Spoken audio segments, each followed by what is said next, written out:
Hey guys, welcome back to the channel. We are now doing part 2 of Barbenheimer, and we have just finished seeing Oppenheimer, and we have just finished watching Oppenheimer at the last possible showing that they had. So it is currently 2 in the morning. We sacrifice, however, for you and your entertainment. And speaking of entertainment, DJ, were you entertained by Oppenheimer? I was. How entertained out of a scale of 1 to 10? I give it an 8. All right, why? So, since we're going with the theme of Barbenheimer, I gave Barbie actually a higher score. And the only real reason, now this one is visually, technically sound. It's really well done.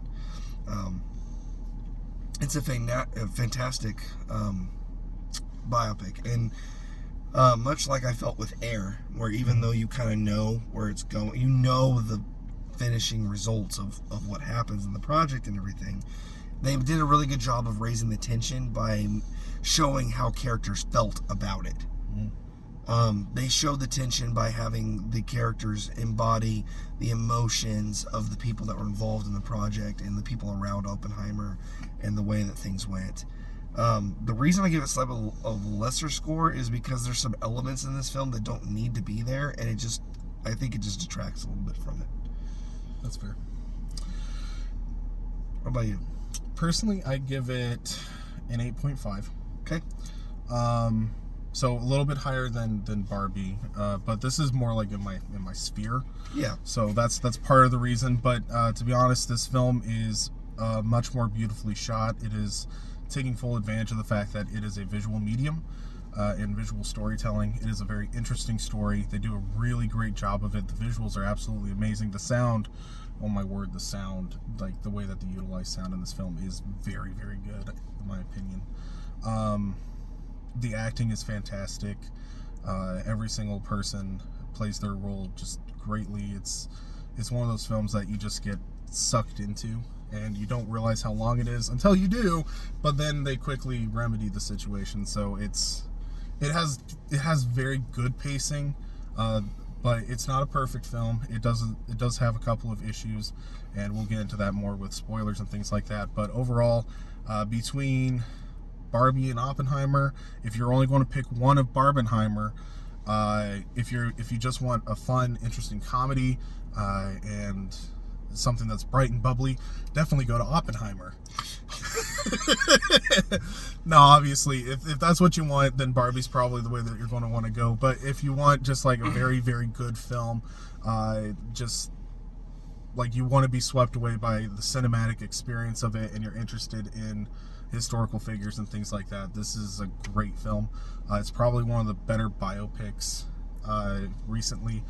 We went to Air. Air was pretty fun, but Oppenheimer just... This one's better. This one is better because it's not just like one event and how that event came to be. It actually covers the majority of Oppenheimer's life, and that was just really, really cool. Obviously, like we all know Oppenheimer from the Manhattan Project, but we see the beginnings of his life and what led to his downfall and how his life wrapped up in the end. It's a very, very fun... Well, it's not fun, but it's just a very interesting, all-encompassing kind of film. It's tense. It's very tense. It's a very tense film. It's really good. Well done. I don't recommend seeing it at 10:30 at night, but I do recommend seeing it. I will say, we saw this late, and I was so invested, it kept me wide awake the whole film. So. Well, yeah. Well, that's what I say. Like, if it wasn't a film, if the film was like not engaging, I would have passed out in it. But it was very engaging. It kept me invested the whole time. Absolutely. Except for a small moment, we'll get into it. Spoilers. Yeah, but otherwise, high recommend, guys. Barbenheimer. I think both of those films are just really, really fun, and depending on which way you want to go with your cinematic experience, these are great options. So with that, I think that we're perfectly fine to go into spoilers. Spoilers. I can't believe that Dr. Strangelove appeared in the film and rode the atomic device. Oh dear gosh. Or when Oppenheimer freaking bombs New York. What? No, but seriously, obviously, like, this is a historical event. It's a historical figure. They do take some liberties with a couple of different things to try to get you to feel the confliction of Oppenheimer as a character. They kind of throw in a couple of different things to just try to keep people engaged and interested. And some things don't really fit, but most of the film just is really, really good. I think that it didn't have to be 3 hours. They could easily have cut 30 minutes. Yeah. Very easily. There's a lot of stuff that didn't need to be there to like make it stick.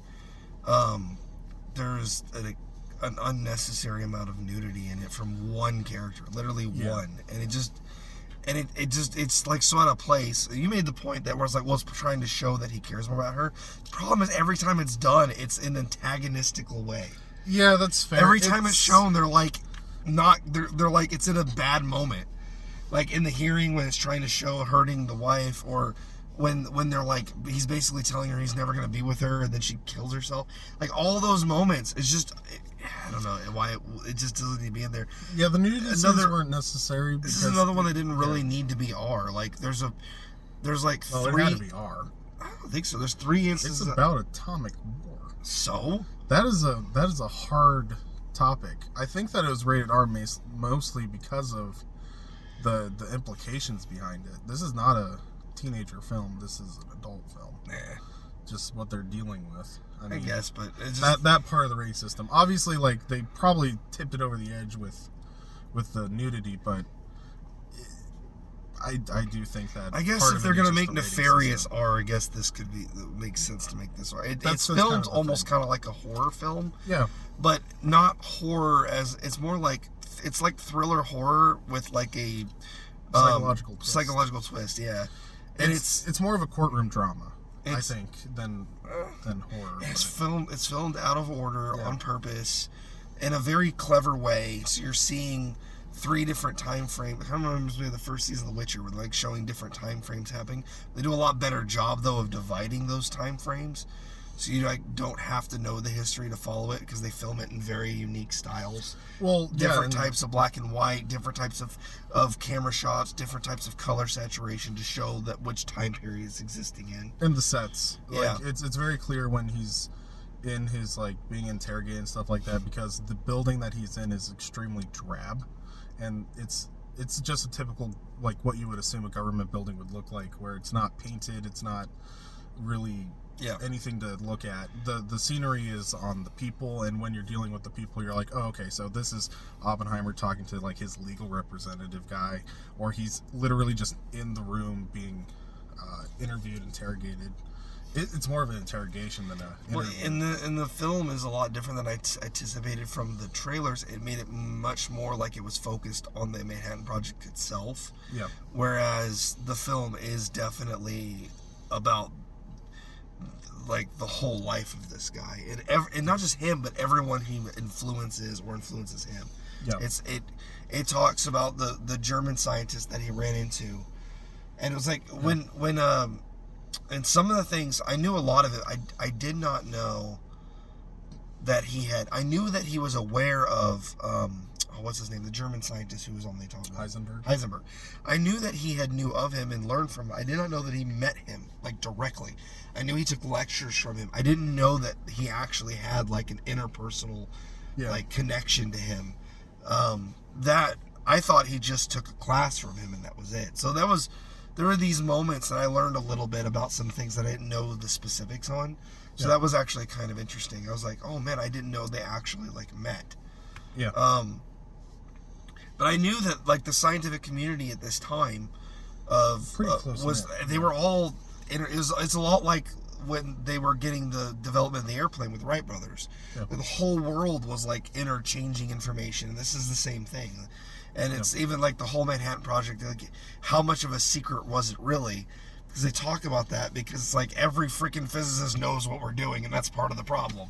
Yeah, and that was another thing that got hit, like, in the interviews and stuff, was the general gets asked, like, would you approve Oppenheimer? He's like, well, no, with the current guidelines, but I wouldn't have hired any of them with the current guidelines. Like, that's just kind of an interesting thing to think about. He's like, with the current guidelines, this never would have happened. Yeah, exactly. So it's a very cool film. The other thing is that the parts of the film I thought I was going to be really bored with, I actually was thoroughly interested in. The Strauss's whole thing. The Strauss thing was the great. Strauss thing I thought was just like, oh, they're just kind of throwing it in there. But then as they develop Strauss's, it's a hearing, right, for his cabinet position. He's getting interviewed for a cabinet position, yes. So the entire time that you're going through it, you're just like, oh, he's just going to talk about the Manhattan Project and then, like, how he was with the Atomic Commission and things like that. But then it's like, no, he literally is the man responsible for the demise of Oppenheimer's career, and it goes through that. So it's and the moment that they reveal that he was the guy that was kind of behind it, it literally reopened the, like, it was one of those moments that it was such a good, like, I didn't know a lot of, I don't know too much about Oppenheimer. I know about, like, the Manhattan Project and the after effects, but Oppenheimer and his career and stuff like that, I didn't know much about. But when they revealed that Strauss was kind of behind it, is one of those twists that it was such a good twist, and it makes so much sense, and it's veiled so well that it just reopens the entire first part of the film, and you're kind of reliving the first part of the film. I think that was the point too, was it was dry afterwards, so you could be like, oh my gosh, the entire first part of the film, and think about it without missing when it gets back. Yeah, that was part of the reason I hit it, is because there was an excessive amount of parts that just kind of thrown in there. Some of the nudity stuff, some of the relationship stuff, that it gets a little muddled because they don't go into too detail. And there's this moment later on where it's heavily insinuated that his wife was cheating on him with that one guy because he won't touch her. Well, no, she didn't shake his hand because he was the first person to sink his he was the career. person that sunk him that way. Yes, I know. Yeah, that's why. I remember that, and that seemed important. But the way they looked at each other made me, I was like, are they? Well, no, she just really? Seriously? The point was that she despised him for tanking his career.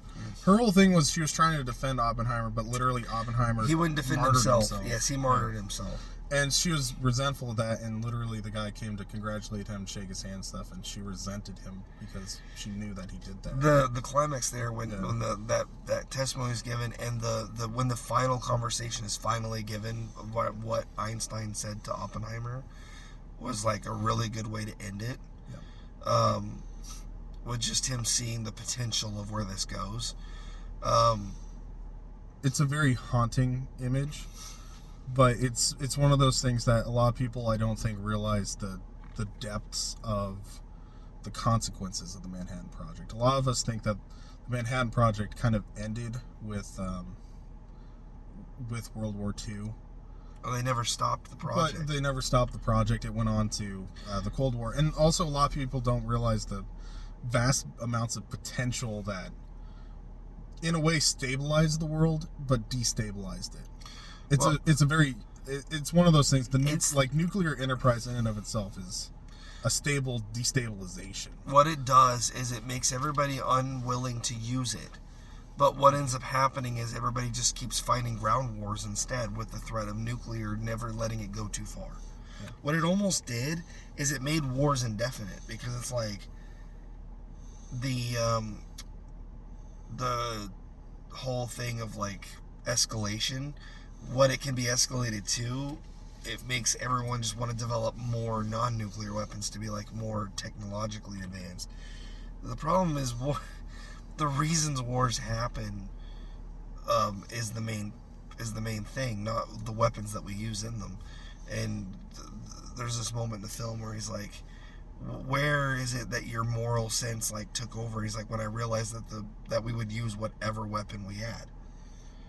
Like, I made this weapon in theory, but the idea was as a deterrent. But then as soon as literally, the second it was completed, we'd used it. Yeah, like Oppenheimer's whole thing was we developed it to show that we had it, to end it. But the second that it was used, he's like, holy crap, if I make these, we're just going to use them. Yeah. We make a hydrogen bomb, we're going to use them. And the only reason that we don't is because other people have them too. Like, the threat of mutually assured destruction is a dangerous thing that keeps us from using the nukes, but doesn't stop us from going to war. Also doesn't stop us from developing bigger and worse technologies for it. Well, it's like the Moab. They made a non-nuclear weapon really, really big and just used that instead. Yeah, that's true. And no one retaliates with a nuke because we can shoot the biggest weapons that are non-nukes as we want, because as long as it's not a nuke, we're not the ones who started it. Well, as long as it's not a nuke and it doesn't violate the Geneva Conventions. Well, it doesn't even matter if it violates the Geneva Convention. It's not going to get anyone to fire a nuke. The only way anyone will fire a nuke is if someone else does it first, and that requires someone to do it first, and that's what deters them from using it.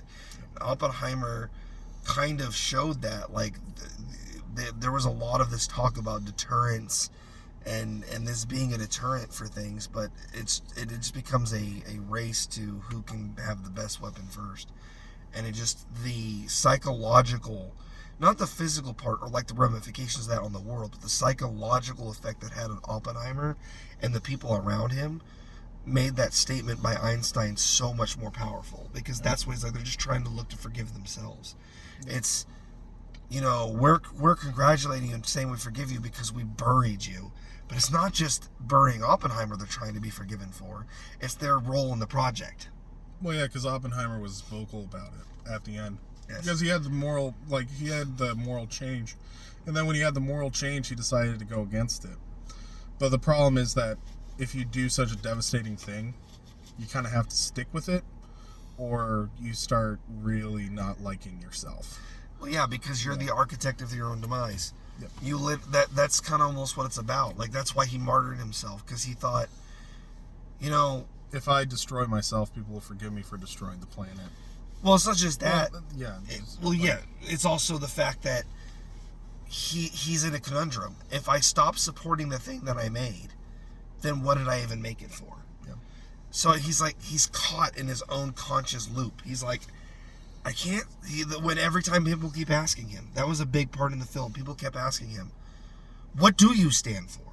Like, where do you even stand?" They kept trying to get him to stand for something. Pick a side.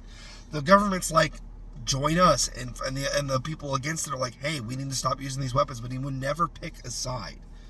Even when he was openly promoting like talks, he never said that use of the weapon was wrong. He's just like, let's try to do this instead.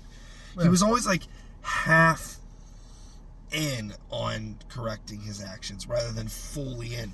He was never, because he couldn't quite get over his own involvement. He had to like stand by it. So martyring himself, he had to take the fame of being the father of the atomic bomb to be heard. Yes. But he wanted to talk about how bad the project was, but he didn't want to disrespect the people that were in the project. Right. So he never badmouthed the project. He just moved on to, let's not make this worse. Yeah. Which, so it's like a way of saying what I did wasn't wrong, but it will be wrong if we don't stop it from going any further. Yeah. And the martyring himself was actually clever, because it makes him, he gets to fall on the sword and feel like he's atoned for what he's done, while still not, and let the project stand strong without him having to be involved anymore. Yeah. And because it knocked him out of the public square, he washed his hands of having to fight against it. It's like, I've washed my hands of the project, I've cleaned my conscience, I don't have to deal with it anymore. It's like he pushed himself out of the limelight. Yeah. It's a very, very good film, because you feel sympathetic towards Oppenheimer a lot, but then there's moments in it where he stands by what he did, and it's just like, oh, like, you can't separate the man from the project, because the man was the project. Correct. But at the same time, you can understand that he's a human being, and like, he's a theoretical physicist and stuff like that. He was interested in it as an exercise, and then it became a national duty, and then it became, okay, let's use it as a display of force to get them to stop. And then it became, the genie was released from the bottle and he couldn't put it back in. And that was the last thing with Strauss's thing, where he's like, I did him a favor by giving him what he wanted. There's some truth to that. He did. He gave him exactly what he wanted. He literally did.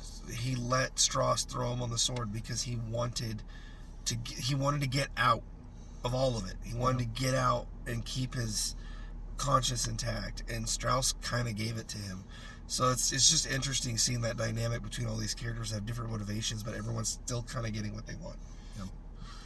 Well, except for Strauss. Strauss didn't get what he wanted. That's not necessarily true.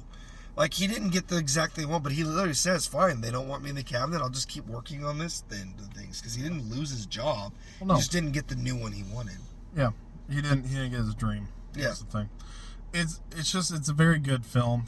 There's some stuff in it with, like, the majority of historical films and stuff like that gets thrown in that doesn't necessarily jive well with the actual history of things. Like, there's a couple of things that just I thought were kind of annoying that they throw in.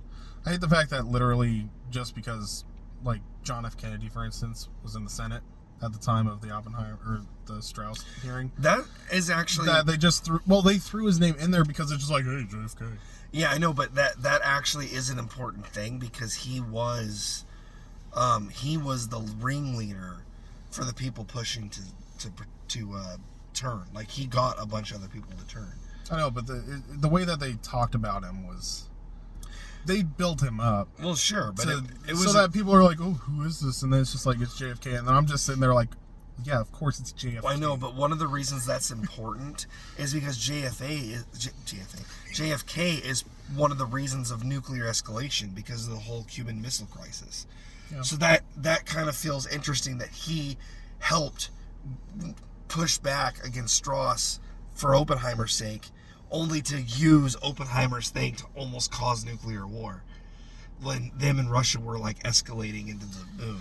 It's just an interesting call to that moment when he's looking at the intercontinental ballistic missiles when Oppenheimer's seeing them, and Kennedy's the one that helped him get through it, only for him to be the one that's actually trying to use those things, is a very interesting call forward. JFK tried to use the intercontinental missiles. He tried to de-escalate the situation with Cuba. Yeah, we'll put the nukes in Turkey, but that wasn't. He also did the Bay of Pigs thing, trying to get. That was a land invasion. That's not a nuclear invasion. No, but the Russians moved in, right? But Russians moved in the nukes onto Cuba because we put them in Turkey. So it was an escalation. Yeah. And then Kennedy was literally pushing back against. I'm not saying it was his fault. I'm saying he was involved in this whole thing. Yeah, no, he was involved. The very nuclear escalation the very nuclear escalation that they were worried about, Kennedy was involved in. That's true, but at the same time, Kennedy would have remained with his guns, though. The point of him with Cuba, the Cuban Missile Crisis, was an attempt to de-escalate things. Sure. It's history is complex, and all of the figures within history are complex. I just thought it was interesting that that they made a point on Kennedy, who happens to be the height of the Cold War when it almost got bad with nuclear escalation. It's true. It's just like the very thing that Oppenheimer was concerned about happened on Kennedy's watch, and that's just kind of an interesting little call. Yeah, I guess it's interesting. It's just one of those things. Like I said, seeing biopics and stuff when they literally just take, what famous U.S. figure can we throw into there? That's kind of how it felt. It just kind of felt like but it felt important there because Kennedy is very much a part of the whole nuclear thing. But yeah, okay, I'm done. Anyway. It's a very good film. There's a lot to discuss about the film. Just Oppenheimer in general is a very interesting historical figure. He definitely does deserve his own film. It's a very well done film as well. I think that it plays a lot into learning more about history and the consequences of history. Like, we see the world as it is now, but we don't always understand how it got to the point that it is. Right. So it's really cool to actually see, like, hey, like, you know, these historical figures and how they interacted with their current situation and the tension that they felt, because you feel their tension, you feel their joy, and then you feel their devastation. Especially with characters like Oppenheimer, who had such a great effect on the world that we know. Yeah. It's very good. It's very well done. I enjoyed it a lot. So yeah. I think that's probably about it. We could talk about this movie for 3 hours because it's a 3-hour film. But anyway, we will let you guys go. So thanks again for watching this review. We hope that you enjoyed it. If you did, leave us a like. Let us know in the comments, what historical figure do you think deserves a biopic, or are you just sick and tired of biopics in general? Otherwise, share us with your friends, and if you haven't already, please subscribe so that you can watch all of our new reviews. We try to watch all of the big movies that are coming out so that we can give you guys our review and our honest opinions, so that you're not just going to the movie theater randomly, but you can feel a little bit informed, or you can have your opinions and hear our opinions and maybe have a dialogue in the comment section. Anyway, if you guys like our content, we have a Facebook page, Entertainment Rebooted. We do articles and we have different fun memes and things like that we try to throw on there every now and then. We are also on Twitter at ExpositionSickle. Otherwise, I believe we will see you guys in the next video. Thanks for watching.